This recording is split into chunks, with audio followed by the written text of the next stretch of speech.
Elon मस्कबाट नयाँ सन्देश चाँडै नै तपाईको नोटिफिकेसन बारमा हिट गर्नको लागि ट्विटरले फिचर्स लन्च गरेको छ।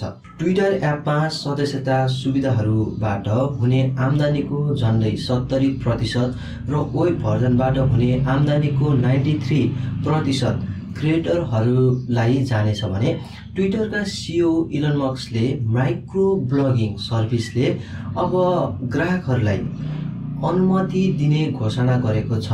प्रति महिना $4 लागि खाताको सदस्यता लिनुहोस् र आस्क हिम एनिथिङ। स्पेसएक्सका सिइओले यो पनि खुलासा गरेका छन् कि उनले ट्विटर स्पेसमा विशेष रूपमा आफ्नो फलोअर्सहरूको लागि बहस गर्नेछन्। ट्विटरमा मस्कले भने कि once every few weeks I will do ask me anything for subscribers only। उनले ती विषयमा थप भने र कहिलेकाहीँ स्पेसमा छलफल हुन्छ। On April 13, Twitter debuted its subscription function, जुन प्रभावकारी रूपमा सुपर फलोअर्स टुल हुन्छ।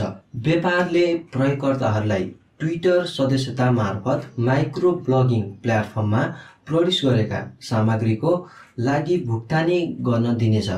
थप रूपमा प्लेटफर्मले क्रिएटरहरूलाई सदस्यता सेवा प्रयोग गरेको सुरुको 12 महिना लागि कमाएका कुनै पनि शुल्क लिने छैन। ट्विटरले क्रिएटरको पर्सपेक्टिभलाई अधिकतम बनाउने लक्ष्य राख्छ। ट्विटर एपमा सदस्यता फिचर्सबाट हुने आम्दानीको झन्डै 70% र वेब भर्जनबाट हुने आम्दानीको 73% क्रिएटरहरूमा जानेछ। मस्कले नोट गरे कि प्रयोगकर्ताहरूले कुनै पनि क्षणमा सोसियल मिडिया प्लेटफर्म छोड्न सक्ने र कन्टेन्ट क्रिएटरहरूलाई प्रोत्साहित गर्ने तरिकाको रूपमा उनीहरूको कामलाई साथमा लिन सकिनेछ।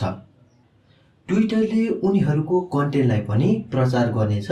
मस्कले भने Twitter goal is to maximise creator perspective. साथीहरू, यस्तै नयाँ अपडेट्सहरू जान्न चाहनुहुन्छ भने यो च्यानललाई सब्सक्राइब गर्न नभुल्नुहोला। यति भन्दै म अहिलेको लागि बिदा हुन चाहन्छु। जय नेपाल।